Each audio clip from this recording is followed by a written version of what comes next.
Hey everyone, welcome back to Urgent Care Stories. Today's episode is episode 11. This is about a girl that I actually saw last week. Very interesting case. It was the first time I've ever seen this in practice. So let's just get right into it. The girl was maybe 12 or 13 years old, and she came in with an acute onset of left hip pain and fever. Okay? So this is about 1 day history of these things. It's a good practice to get into that when you hear the chief complaint, you run through some different differentials in your mind. So when I hear fever and hip pain, I'm already thinking an infection. So septic arthritis is number one on that differential. A psoas abscess is also there. You could have cellulitis.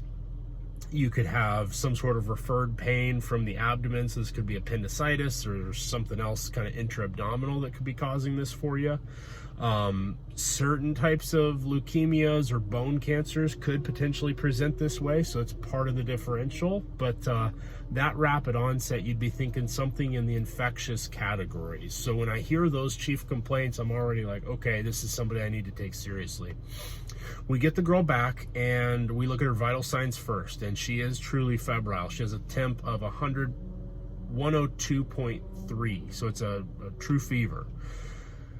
You look at her when you walk in the door, and she's sitting in a wheelchair, and she does not look like she's feeling well.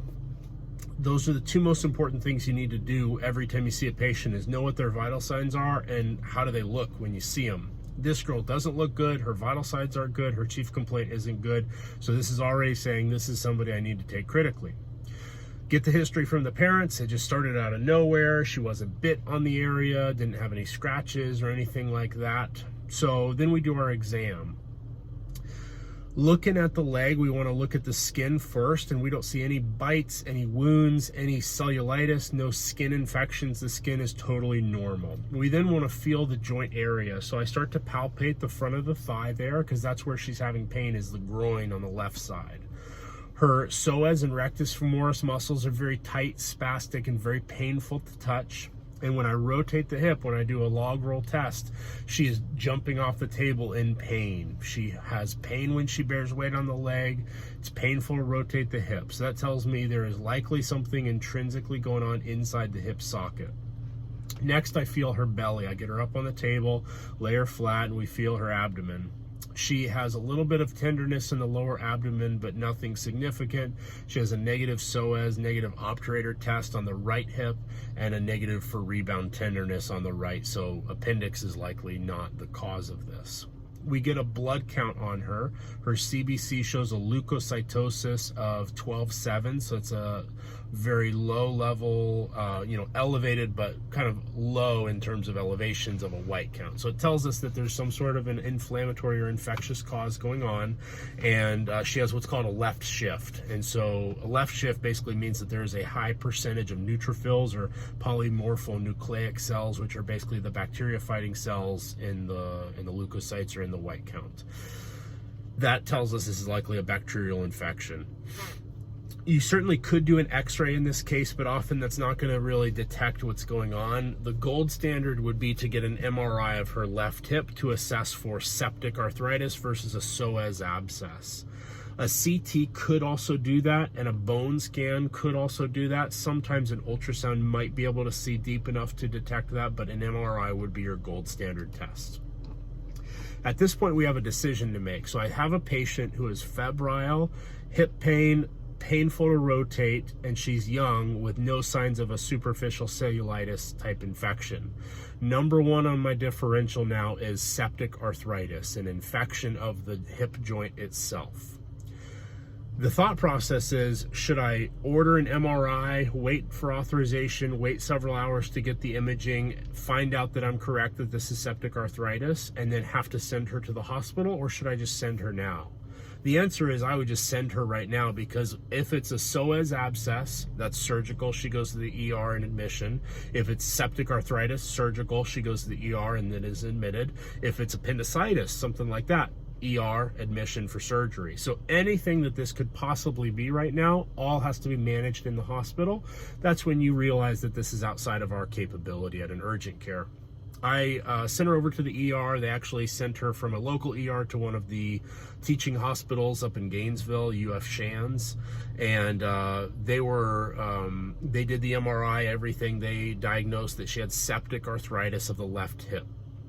Septic arthritis is an infection of the hip joint, or any joint proper, where basically bacteria gets into that joint and it starts to eat away at the bone and in the cartilage. These are really, really important to treat and diagnose and manage as quickly as possible, because that bacteria really destroys the cartilage of the joint surface, and it can lead to chronic hip pain or joint pains, chronic or early onset arthritis. There's a lot of bad things that can happen. So time is of the essence when you think somebody has an infected joint. Most of the time, these are caused by bacteria like strep or Staph aureus or MRSA, but it's really important to get a culture when they go in intraoperatively to wash the joint out. So what do? Well, they get her admitted. She goes to the surgery. They do an incision and drainage. They basically open up the hip through a couple of arthroscopic ports. They wash it out. They also take biopsies of the bacteria that's in there. They flush the hip out very thoroughly, and they start her on IV antibiotics.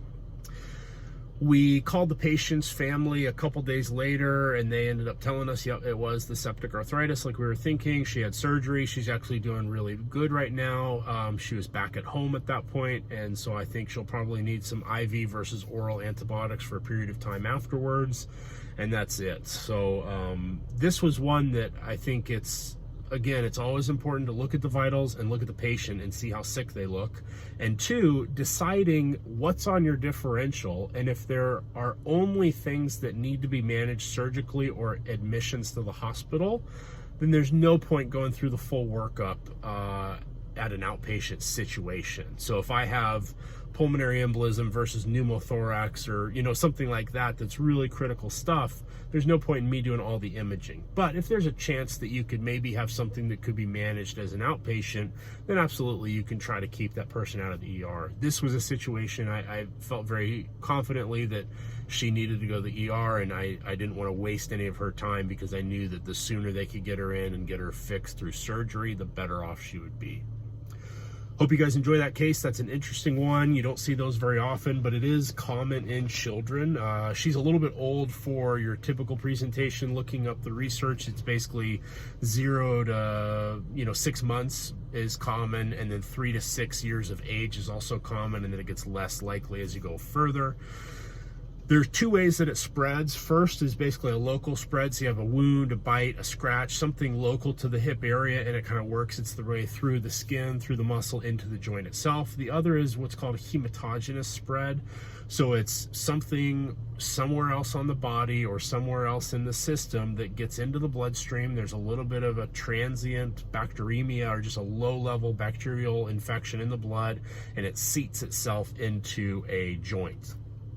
When people are older, like in their teens, 20s or older, or if they're sexually active, another consideration could be, is this gonorrhea? That's another potential possibility for the infectious cause. So that's why it's so important to get the culture and know exactly what you're dealing with when you have something with septic arthritis come in.